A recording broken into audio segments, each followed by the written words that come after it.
But now to our speaker tonight, the incomparable Bernadette Brady, known to us all as one of astrology's most penetrating thinkers.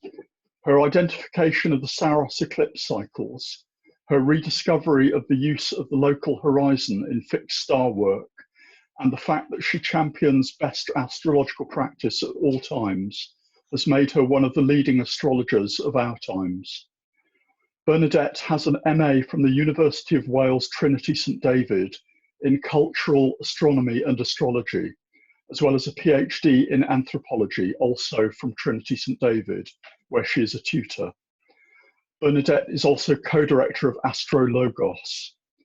In 2006, Bernadette was awarded the Charles Harvey Award for exceptional service to astrology.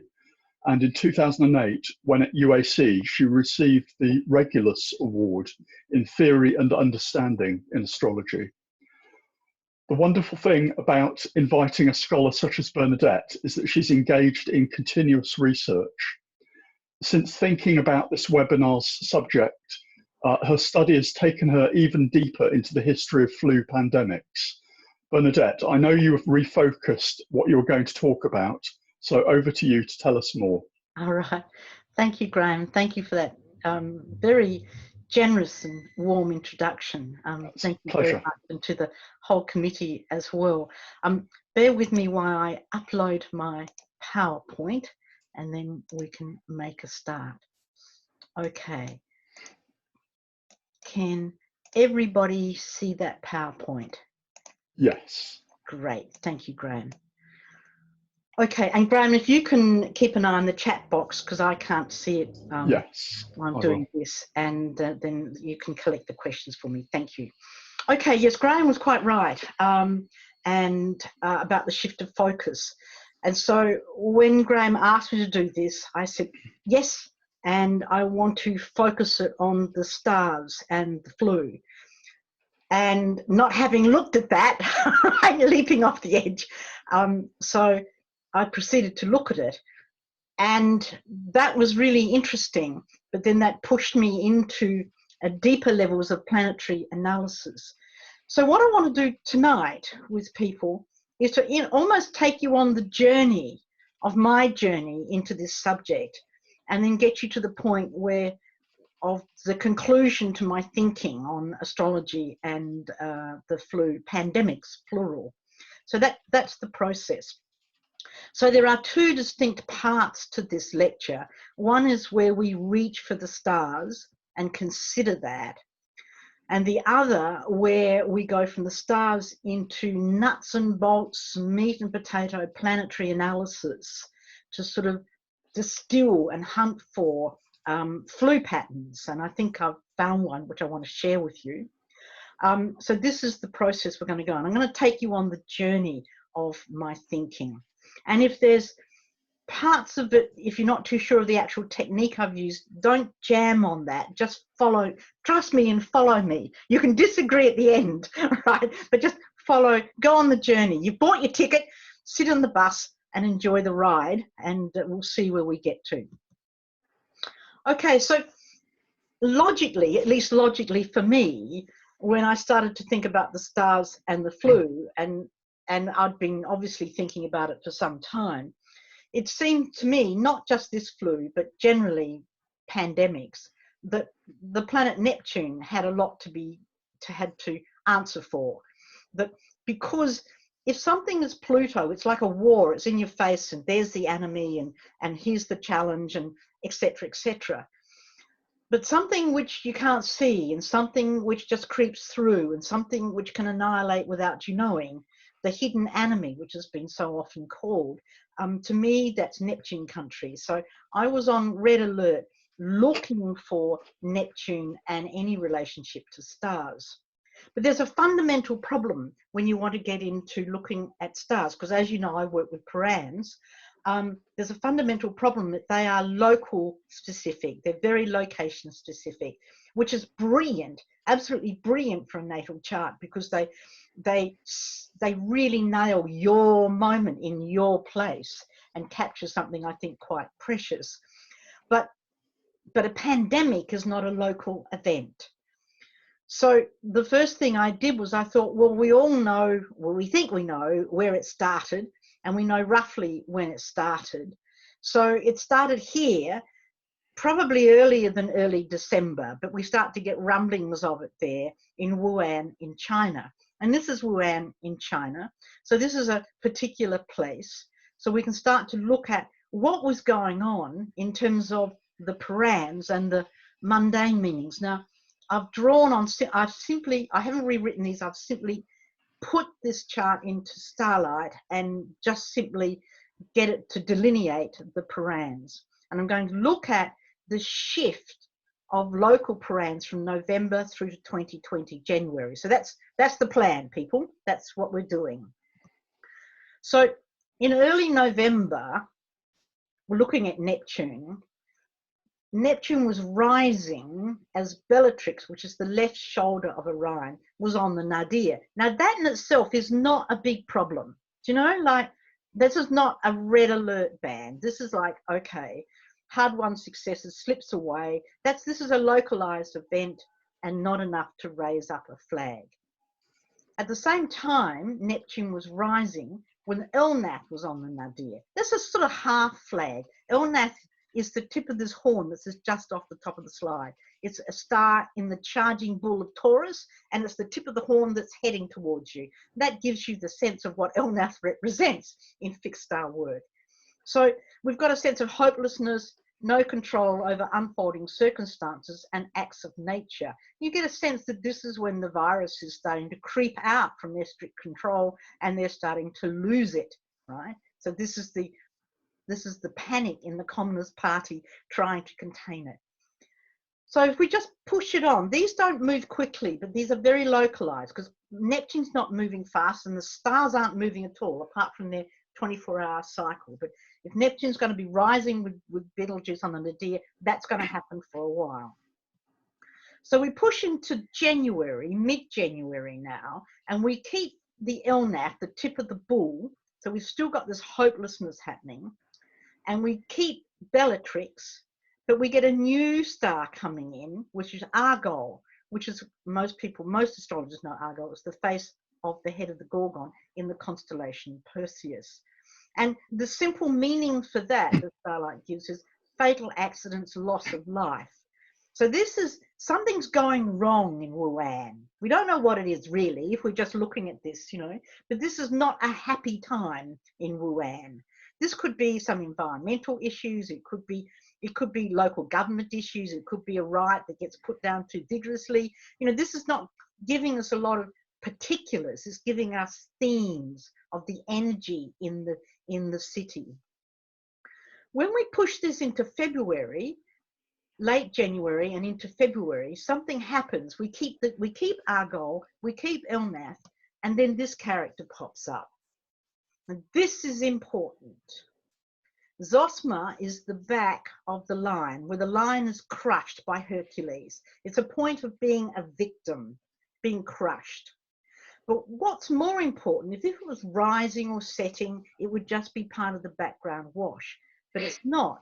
Neptune was culminating when Zosma was on the nadir. Now, as soon as you see that in fixed star Purans, where you've got one star culminating or on the nadir, and the slow moving planet is on the other or on the same, when they're on that ICMC axis, that makes it global. That pushes whatever's going on, it pushes it around the world. Now, there could be stuff going on in New York. This would happen in New York as well, and that pushes around the world. Something is happening around the world. We can see this now. I've used every bit of software with this talk, Graham, right? I've just used my whole kit bag of stuff, right? Great. This is Solarfire. This is Maps, the Map option Solarfire. And what I've done is I've simply set it up so that it's only showing me Neptune and it's only showing me the Neptune culminating points.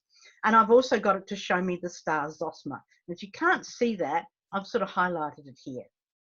Now, what we've actually got is that Zosma and Neptune are culminating or on the ice at the same time. They're on that axis. They're swapping back and forth. Here they are here again. This is 6 hours later. Now, this isn't just happening through Africa, which is just the diagram I've got there.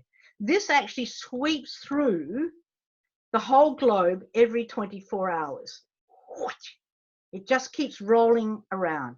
This line passes through Australia, passes through China, passes through Russia, goes down into Saudi Arabia, hits through into Africa, sweeps through Europe, goes across the the Atlantic, and then hits South America, and then we've got the United States and Canada, and just keeps rolling along. It just keeps rolling like that every 24 hours.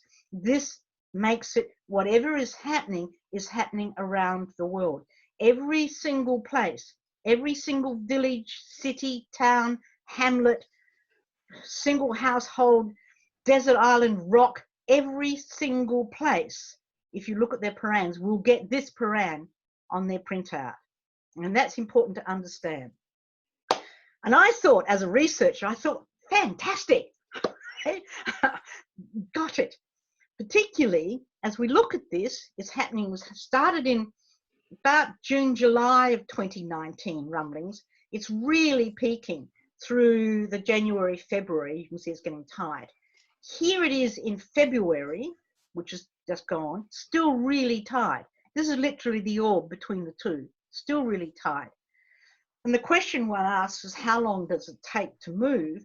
And it's not, and recognize this is moving through, rotating like that. And it's not until, wait for it people, the summer of next year where this starts to break up. And that's, I think, is the first clue as to how long this is going to go on for. So it's actually going to be, Neptune's going to push through to about 22 degrees. And I think that's going to be about a 4-degree orb away from Zosma. And hopefully then that starts to split it up. So this is the first indication we've got. And this is really interesting. And there's a whole, then I could have segued off into another whole lecture on looking at the world situation with slow moving planets picking up very difficult stars on their ICMC axis and drifting across the planet. That's opened up a whole question for future research. But what would have been easy then is if for other flu pandemics, I found the same fixed star pattern. And of course, you know what astrology is like. It's not going to do that. And I found some patterns, but nothing that you could really get your teeth into. And what I realized that with the stars in this way, looking at these Purans, which were on the culminating and nadir point, that it can definitely flag up, this is a difficult time for planet Earth. And once you pick up on a tag that you can put your finger on, as in this case with COVID-19 and Zosma and Neptune, it's got the right sort of signature to it, then you can get an idea of how long it's going to last, which is the summer of next year, which is not a shock for any of us in the room. But you couldn't predict from that, you couldn't see that in the future and point at it and say that's going to be a flu pandemic. And I got to the point I wanted to see if I could find something which we could use in the future to actually understand what's going on.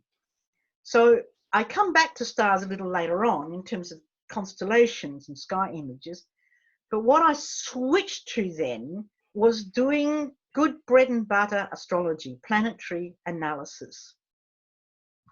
So, of course, with any analysis, you have to ask the question, what is the history of pandemics or flus or plagues on the planet that we have?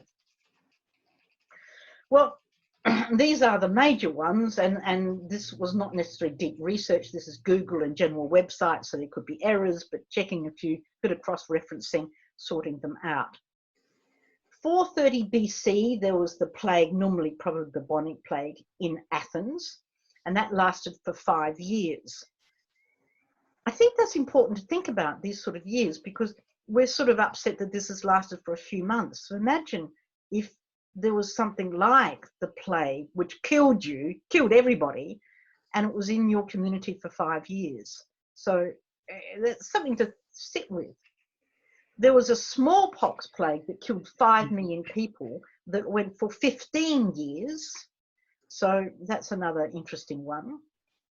There was a plague that was considered to mark the end of the world from 250 to 271. That's a 21-year plague that went through Europe, and it was considered to be, this is it for the Christians, this is the end of the world.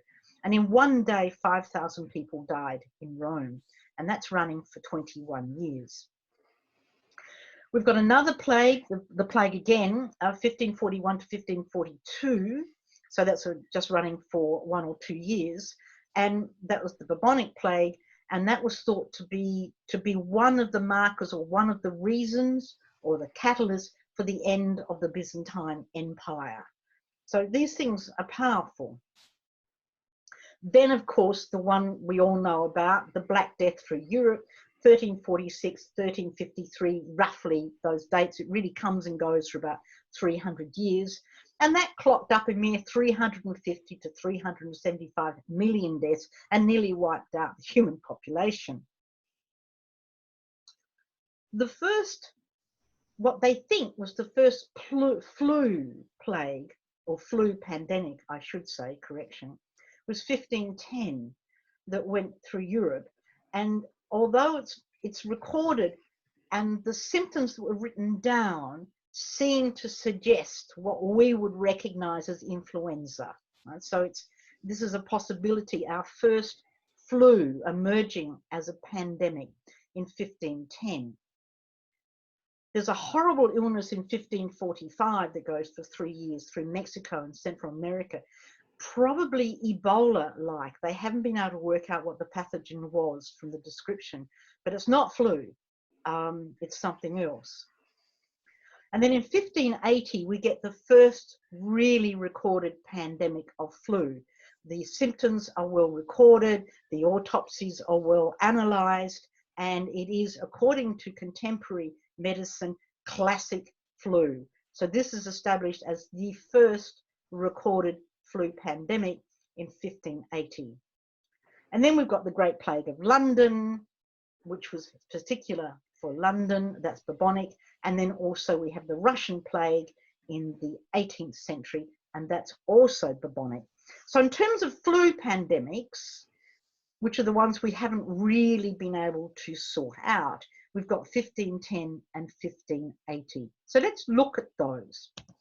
Now, clearly we don't have a start date. We don't have a clear start date. We don't have a clear place, right? So we've got, I've done this for like February of 1510 to sort of get an idea of just what the planets are doing. And clearly I'm not going to take any notice of the Sun, Moon, Mercury, Venus, Mars, Jupiter. I'm just going to, because they're moving around too much. So you just throw up a chart and look at it. Good old-fashioned old boots astrology, just simply look at the chart. And of course, something that leaps out the page, and it's probably already leapt out before I highlighted it here, is that there's a Saturn-Uranus opposition and Neptune is playing around in similar degrees. Happens to be making a trine and sextile, but what we've got is those 3 planets in similar degrees. Now, it may mean nothing, but you think, right, okay, that's interesting. Let's just sit with that and let's keep looking at charts. So we go to 1580, and it's some 70 years later,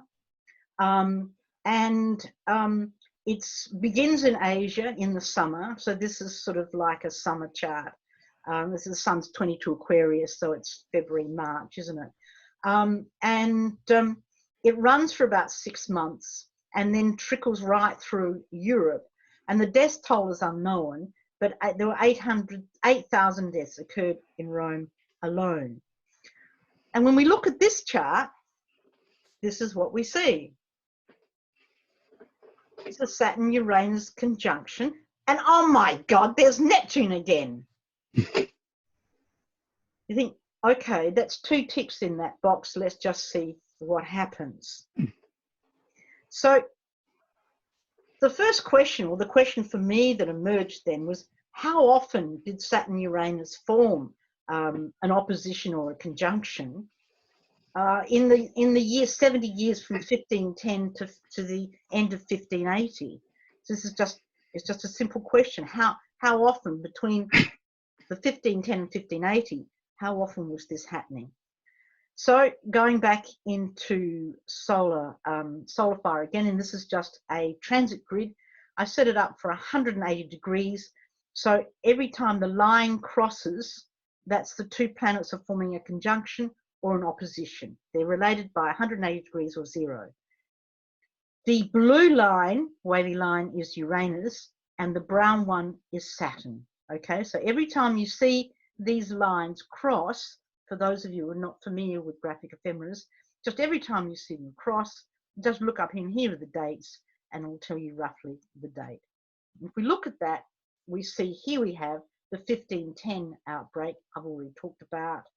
Uranus and Saturn together, they're in opposition. Uranus is in Aries, Saturn is in Neptune, and we get this occurring. And it just so happened, if you simply look it up in the ephemeris, Neptune's in the same degrees, which we know. The next one we got was here in the 1530s. Here it is. And it just so happened that Neptune was not in the same degrees.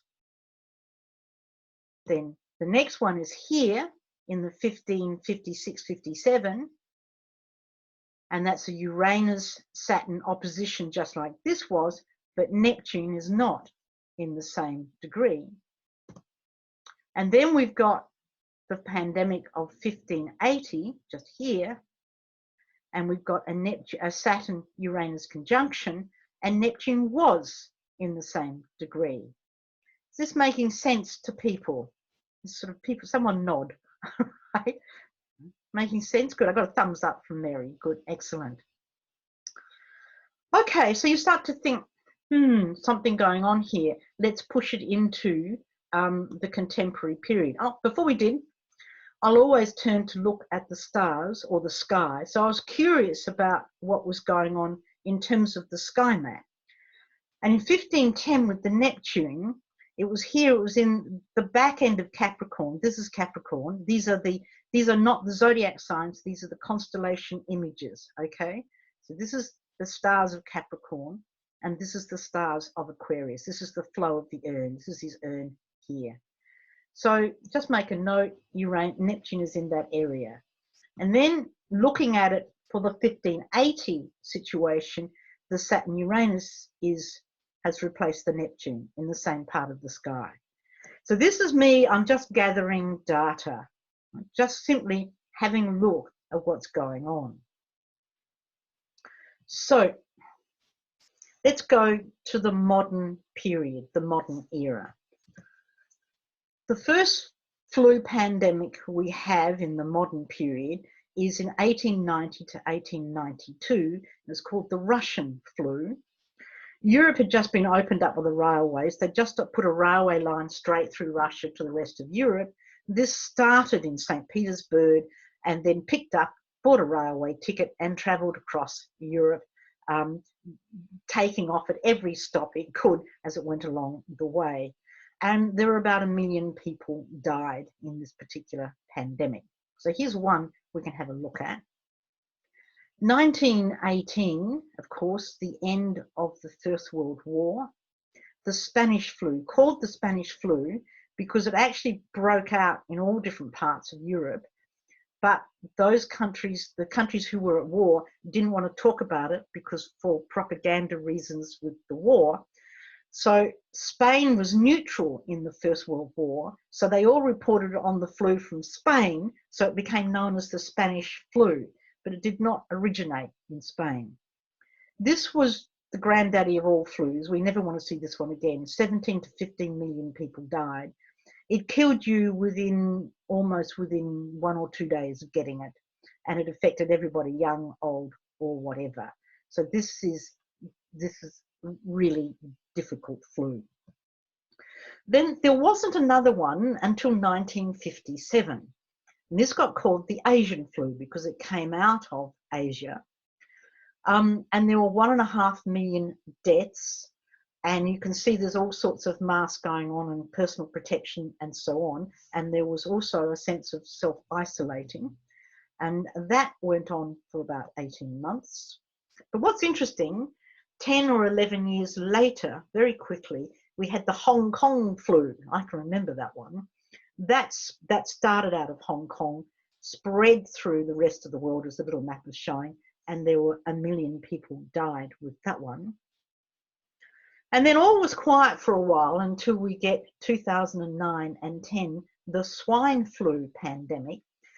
Here in the UK, we didn't notice that so much, although it was here. There were 500,000 deaths worldwide. And we'll look at these charts as we go along. That's the swine flu. And then we have this one now, our friend, COVID-19, which interestingly now is not being called after a country or after an animal. It's not being called China flu. It's not being called bat flu, which in a sense, how we name things starts to change our relationship to them. So we're actually now taking these, we're making it less personal and taking them more serious, probably. So let's look at these charts. Given what we've learned from the 2 pandemics in the 1500s, let's carry that forward to now. Let's look at the Russian flu. Graham, you sing out when you need me to pause, right? I'm aware of that. Okay. Yeah. Yes, okay.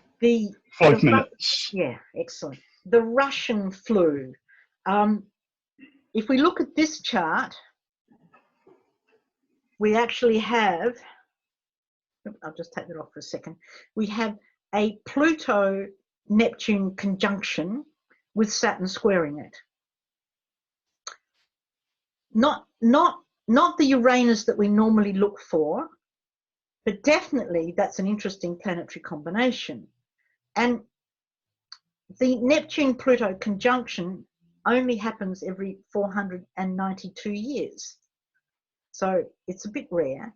And the Saturn square makes you think, how often does that happen? So with that question in my mind, how often does this happen? I turned to Jigsaw. So as I said to you, Graham, I used every bit of kit I had. I took Well done. Jigsaw, in Jigsaw, which is a astrological research product, which I helped design. I actually did design it, but I built it with Esoteric Technologies. What you can do in Jigsaw is you can put a whole hunk of ephemeris, get it to create ephemeris, and then you can get it to scan that ephemeris for a particular planetary pattern.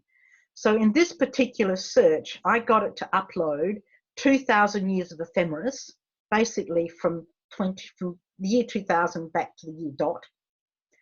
And then I asked it to look for every time there was a Neptune-Pluto conjunction with an orb of plus or minus 5 degrees. So I was generous, kept it wide, whilst at the same time, Saturn was squaring Neptune. I could have said Saturn squaring Pluto. I just wanted Saturn squaring the conjunction with the same sort of orb, plus or minus 5.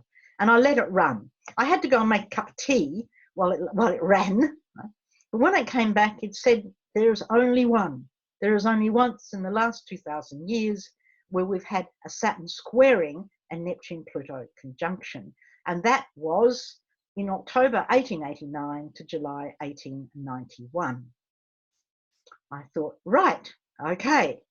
So this isn't necessarily saying this will be a pandemic called Russian flu, but it's definitely an extremely unique planetary configuration, and we would expect some very unique or unusual event to affect the whole world in this time because of the sheer rarity of the planetary combination.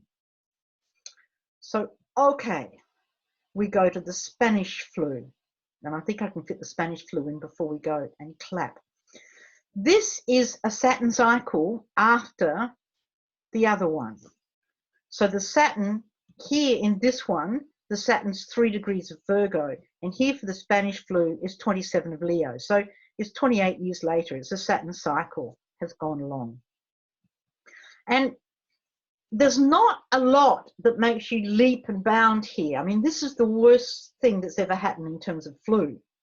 But it is a Saturn-Uranus opposition. So we've got our marker again, and it is a Saturn return on the Russian flu. And that in itself doesn't sort of, this would not, you wouldn't think it would be as bad as what it was, but it's almost like it's an echo of the Russian flu. There's something going on there because the two times are really quite connected. And going into the sky, 1918, here's Uranus again, back in the same place in the sky, amongst the same group of stars, drifting between Capricorn and Aquarius. Okay. Bernadette, sorry to interrupt. No. It's 7:59. Yep. So those of us in the UK who want to clap the carers, we will come back and resume the meeting in 5 minutes, or just 6 minutes. Okay, so see you then. Okay, so it was good to have a break anyway. Move around, clap, jump up and down on the spot. Okay, so we're continuing on this journey of discovery, like just trying to see if we can see what's happening and what's going on. So we've had a look at, just recapping, click on this. We've had a look at the Spanish flu, and now we move, well, there's a real leap from 1918 to 1957, and we get the Asian flu. 1.5 million deaths. Now, this one is an odd one. I think that's the easiest way I can put it. We've got a Uranus-Neptune square, which is not necessarily what we're looking for. And in this year that the flu runs, in 57 and 58, Saturn gets into this degrees as well, which is interesting, but never at the same time as the other two. Do you know, there's a bit of tag going on. You never sort of get all three planets in a nice little grouping. So to be honest with you, you wouldn't sort of pick up that this is really a difficult time. Except, and just bearing that in mind, what we actually get then, 10 years later, we get the Hong Kong flu, which is the same virus as the Asian flu, but it had just morphed into and picked up with another one. And this is sort of the classic flu, which is more fatal for the older population. And what they did with the Hong Kong flu is they let it run for herd immunity. They simply let it run through. Germany alone had 60,000 deaths, and at one stage, half the population, the workforce of Germany, was on sick leave. I've just got to close my door.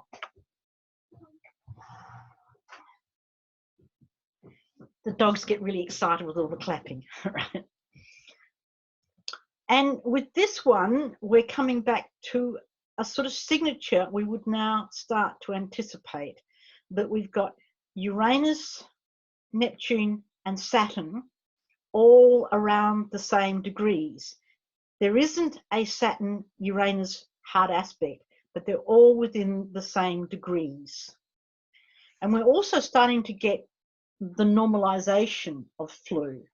And if we push this on further then to the swine flu situation, which is 2009, is actually a return of the 1918 virus, the really deadly one, the Spanish flu, but there was a few modifications on it. So they were pretty scared of it once they realized what it was. But they actually found that large numbers of the population had immunity, and it only affected young people, and all the old people were fine. That's really, really interesting combination. And this is our old friend again, the Saturn-Uranus opposition, and Neptune hanging around the same degrees. So we can see we're actually starting to get a, it's not absolutely there for all of them. The Asian flu, it's not as strongly there, but we're starting to get this sense of a Saturn-Uranus and something to do with Neptune going on. And when we look at the swine flu, we see that Neptune is back in the spot again, starting to drift through the stars of Aquarius. And I'll put this into context for you as we go along. And then we move to COVID-19, which is where we are now. And we know it's no Saturn-Uranus combination. What we've got, of course, is a Saturn-Pluto combination. And we shouldn't sort of get too carried away with that, because that happens every 33 years. So once again, this is not fitting in exactly how we would like it, except when we look at the sky again, we see that Neptune is still amongst the stars of Aquarius. It was about here with the swine flu, and now it's here with COVID-19.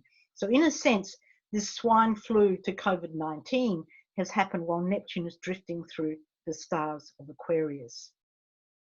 Now, you can't predict a lot from that, but it starts to raise up questions in my mind about the mythology attached to this part of the sky.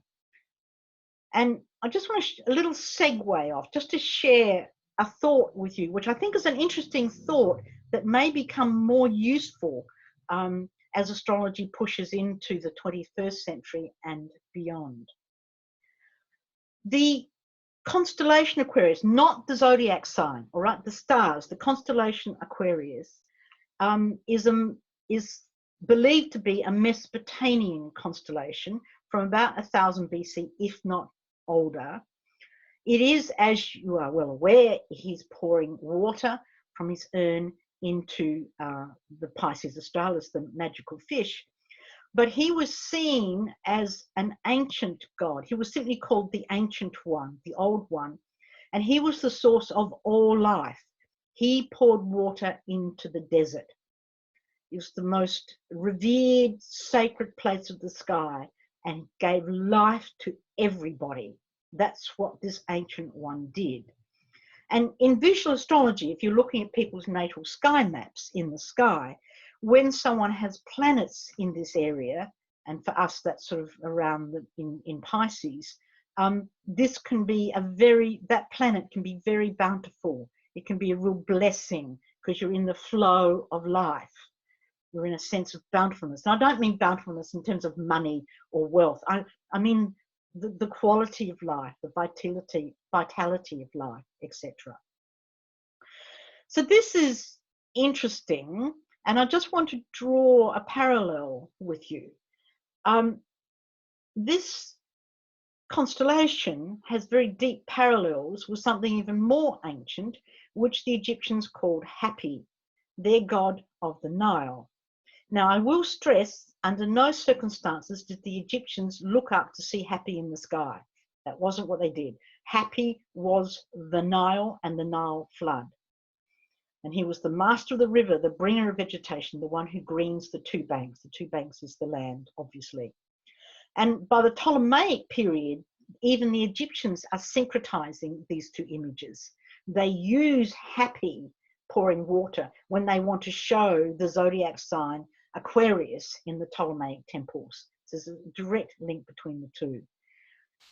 Hapi was thought to live in Aswan, which is the first cataract where all the boulders are in the Nile, and thought to be underground, and then would pour the water out into the Nile and give life to everything, And he was neither male or female, he or she. This is a double-gendered figure of Hapi.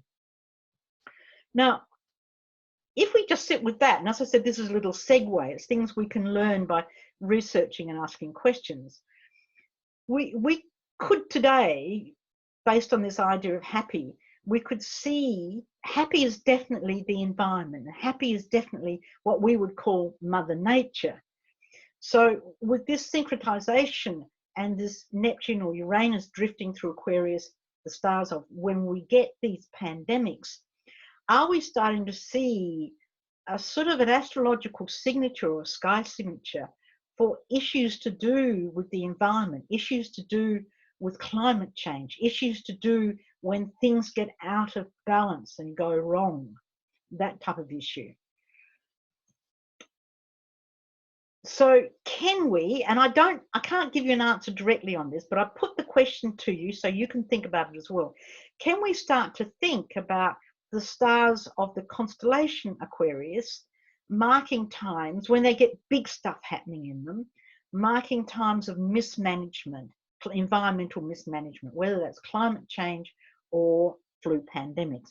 We know flu pandemics come from too much close human habitation, when they're also in close contact with domesticated animals or wild animals.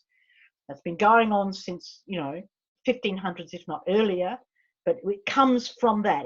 We create the flu. Our cultural activities create the flu, okay? And I think in this day and age, we're all questioning our impact on the planet. And one of the impacts on the planet is flu. There are other impacts as well. The Egyptians were incredibly aware of the balance of nature. And indeed, there's a great hymn to Happy, or rather a warning about what can go wrong if you don't keep the land in balance and don't keep your life in balance.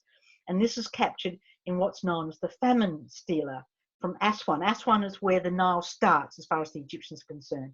And this is actually written in the Ptolemaic period, but it's written in the guise of as if it's an ancient document from thousands of years earlier. And it's a warning, it's a notice up just where Happy lives. And it's basically saying, if you muck Happy up, you're in trouble. And it actually describes the famine in the land. If Happy fails, then the grain dries up, the scarcity of food in every way. Every man robbed his twin. Those who entered do not go out, they die. Children cried, youngsters fell. The heart of the old were grieving. Legs drawn up, they hugged the ground, their arms clasped about them. This is the Egyptians saying, whatever you do, don't upset this beautiful balance of nature. Now, we sort of have forgotten about the famine stealer, right, as you're all aware. And we do struggle in our relationship with nature. And although flu isn't climate change, it definitely is, I think, comes under the umbrella of the way humans live. So with flu being how we interact with society, we can see it in this link with Happy, with Aquarius, the stars of Aquarius in this way. This is my thinking. This is one of my questions I've got there in my head now. And I'm personally going to watch as outer planets or eclipses or whatever happens in those stars for environmental or climate issues. So I just put that to you. This is just this thought that's come out of this research, a question for exploring later, because we don't really have environmental markers per se in our astrology. And this could be just one, possibly just one that we can start to keep an eye on. But then we have, okay, we've got that, but we've also got this weird stuff happening with the flu. In terms of Saturn, Uranus, Neptune, something's going on, and it's being a little bit elusive, just like the flu. So I once again turned to Jigsaw, and I thought, okay, let's just really let Jigsaw get its teeth into it. So I entered in the charts, and obviously haven't got any locations here, and I've just got a rough date for when roughly they started. The charts for the 8 flu pandemics that are definitely recorded and labelled as that. The outbreak of 1510, the first official pandemic 1580, the Russian flu, the Spanish flu, the Asian flu, the Hong Kong flu, the swine flu, and COVID-19. And one of the good things about Jigsaw, and I'm not trying to advertise Jigsaw, it's just that it's a very convenient thing to do, is you can just put in a chart and you can say this is a family, and I just go straight into the family section and let it run. So that's what I did. Now, you don't have to understand all of this screen, so don't sort of go, yeah, right? But what I basically did was I said, given that we don't have exact dates on these charts, I simply looked at Saturn, Uranus, Neptune, Pluto, and the node, because the node is twitching around the point, and I find nodes interesting. I simply looked at those points, and I asked Jigsaw to scan this whole heap of harmonics, and I asked it to find me if it could find patterns that involved as many charts as possible. And it came up with one in particular, this one here, which I've highlighted. And click on it, and it said, these are the flus. There's only the swine flu missing out of this. and it is a 5th harmonic pattern. I thought, blimey, I would have thought something like the 8th or the 4th, or not the nice, happy 5th harmonic pattern. Please, it's such a friendly little harmonic. But of course, the 5th harmonic is where things are smooth and they just flow. So in terms of, flu doesn't get much resistance. It just runs, it just flows. So I thought, okay, let's not knock it. Let's just see what we've got and keep working with it. So here's the first level of the pattern it found, that these charts, here's the list of them here, had these points on these places, which is a 5th harmonic. 5th harmonic is 72 degrees. So every location here is 72 degrees on from the other. So there's a spot here at around North Sagittarius, a hot degree. Then 72 degrees further on, there's a spot here in Aquarius, around 10, 11 or so of Aquarius. 72 degrees further on, there's a spot here about 24 degrees of Aries. And then there's a spot here amongst the charts, 72 degrees further on, around about 5 or 6 degrees of Cancer. And there's nothing on this Virgo spot yet. Now, I've done a lot of work with patterns like this, and when you get patterns, they really like to get filled up. The pattern has agency. It starts to act like a magnet, and it wants to get things, it wants to complete itself. Now, I really do believe these patterns have agency once they're nearly full. So what I did, which is the logical step you do when you're hunting a pattern, is I kept my same points here, and I just added all the midpoints in.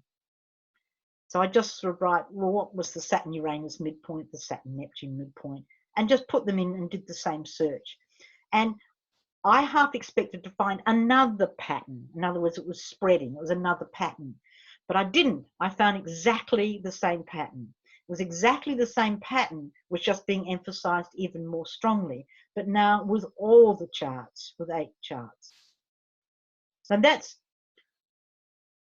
trust me, that when you're doing this sort of research, that's a real wow factor, that you actually throw in all the midpoints, run the same thing, and you get this pattern, the same pattern, simply emphasized even further.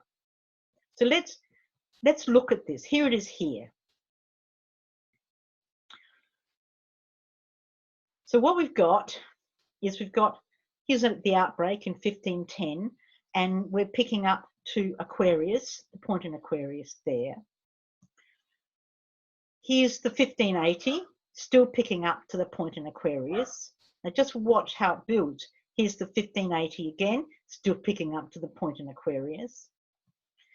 Here's the 1580 again, still picking up to the point in Aquarius. Here's the 1580 again, yet again another bang on Aquarius. This is sort of like nailing it to the ground, isn't it? Like it's really, this flu pandemic, which is the first official one, is really jumping up and down on the spot. And here's another one again, still to the same point in Aquarius. It's all Aquarius. And here it is again, Aquarius.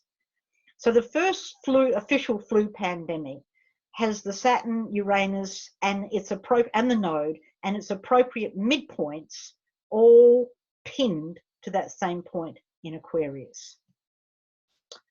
And here comes the swine flu, right?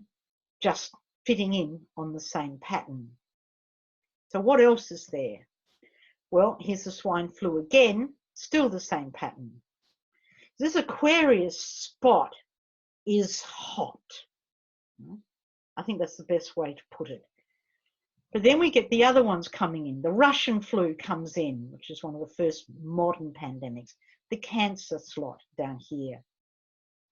And then we get the Spanish flu, the one, and that's Pluto. Pluto goes over this spot for the Spanish flu. So then we get this great intensity. The Spanish flu symbolism, of course, gets mixed up with the symbolism of the First World War. Do you know, like, this was not a good time on the planet. Then we get the Hong Kong flu coming in on that Cancer spot. And here again, 2 hits. And here's our friend, the COVID-19. The transiting node has now, right now, moving over that spot, activating this pattern. And then in the Sagittarius spot, we have the very first outbreak, the only touch there. And then we have the Hong Kong flu in Aries, and then last, the Asian flu again in Virgo. The pattern gets complete. So we have this, it's pointed, it's found, it's got a pattern, it's got the active agents, the planets, and it's highlighted right at the moment with the COVID flu, not only the Saturn-Pluto, but the node is actually firing off this pattern. So let's see if we can take this pattern, which might fall apart, but let's see if we can take this pattern out of its box and run it round the park and do what we like doing as astrologers. Let's see if we can predict future flu pandemics running this pattern. So this is, once again, a transit sheet. I'll just take this off. We've got now 2020 right through to 2040. So I've just looked at 40 years, right? The next 40 years. The next 20 years, sorry. You think I could do that sum in my head, don't you? All right. Okay, just simply scanning. I mean, I could do it longer, but I didn't want it to sort of get too intense on the page. And this is simply a 90-degree grid now. So what this means is I've got Saturn, Pluto, Uranus and Neptune and the node. And wherever they touch each other, that is when, whatever the lines are, they're forming either a square or a conjunction or an opposition, right? It's a hard aspect. So it's real blunt instrument stuff, nothing subtle here. Here we've got now, here we've got the Saturn conjunct Pluto, and we know what's happening now. So we've got that one. Let's just label them. Here's another one, immediately following it into next year, 21, Saturn square Uranus, hard on the heels of. Then there's one down here, the Saturn conjunct Neptune. This is right down in 2025. Here's the dates running across the top. Then we've got one here in 28, 29. Here, Saturn square Pluto. Then we've got Saturn conjunct Uranus here, 32, 33. We've got Saturn square Neptune here, 33, 34. Doesn't look like a terrific time for the planet. And here we've got Saturn opposition Pluto, 35, 36. So what we've got, oh, sorry, and the last one here, Uranus square Neptune, right in 2040. So what we've got in the next 20 years, including the current one we've got, is we've got 8 possible outer planetary hard aspecting coming together. 8 possible times where we could get a flu pandemic based on the patterns we're looking at. Now we've got to see if any of these are happening on our 5th harmonic pattern.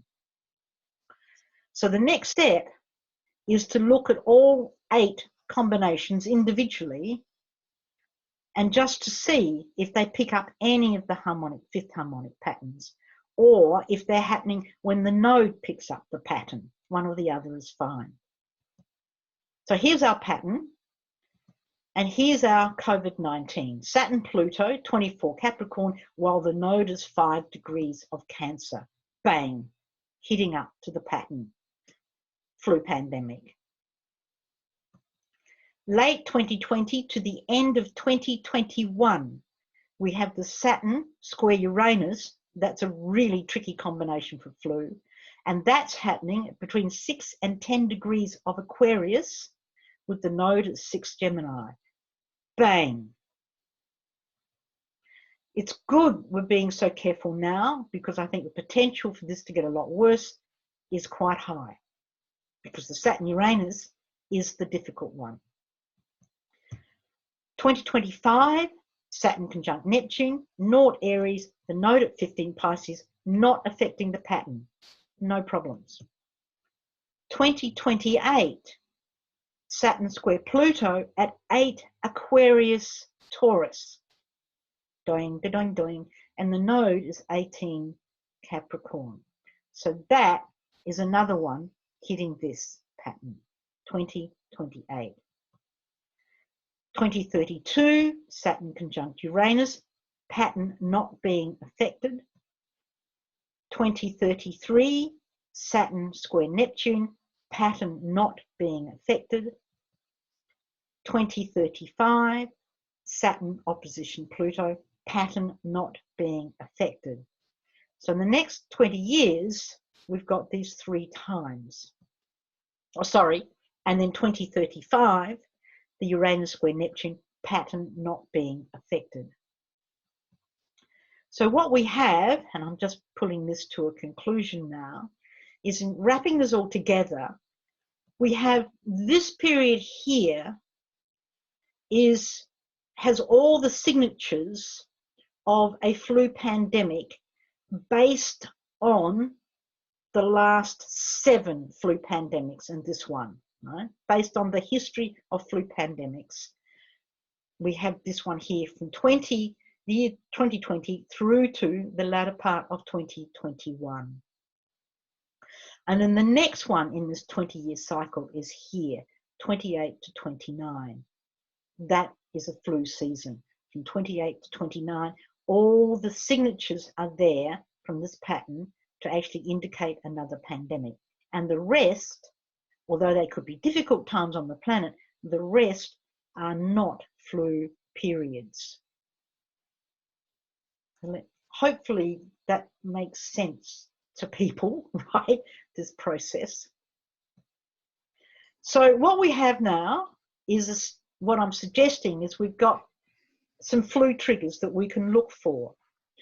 We have a potential flu pattern, which is this 5th harmonic pattern that I've identified. And if we get a Saturn, Uranus, Neptune, or Pluto hard aspect, that's the first thing. The first thing you've got to get is a hard aspect between these planets. And then when you've got it, you look for that hard aspect on your flu pattern, on your 5th harmonic pattern. Or whilst you've got the hard aspect, you look for the node on that pattern. And it seems to me that if it's 24 Aries, that's weak, but it's still a flu signature.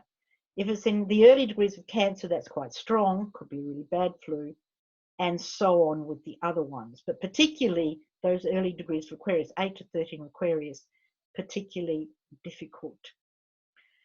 So this may or may not work for the future, but it's definitely based on what has happened in the past, which is one of the ways that we work with astrology.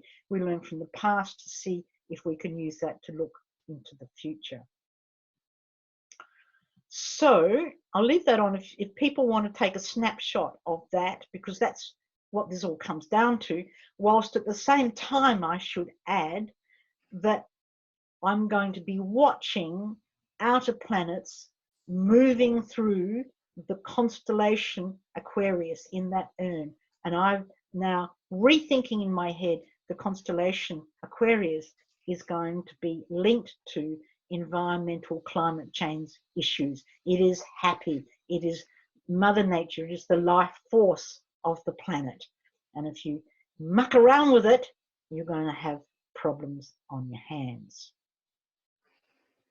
So clearly I've used Jigsaw on this, and Roy Gillett found out, and ET found out because I was asking them questions. And so if you're interested in Jigsaw, you can contact Roy. He can do you a deal. You can contact ET with Steffi's email. She can do you a deal. But I'm not trying to do a pitch on Jigsaw. It's just that I'm using that out of the box. That's the tools I've got, which are I find very useful tools. And obviously I use Starlight as well. So that's my lot. That's my journey into flu pandemic.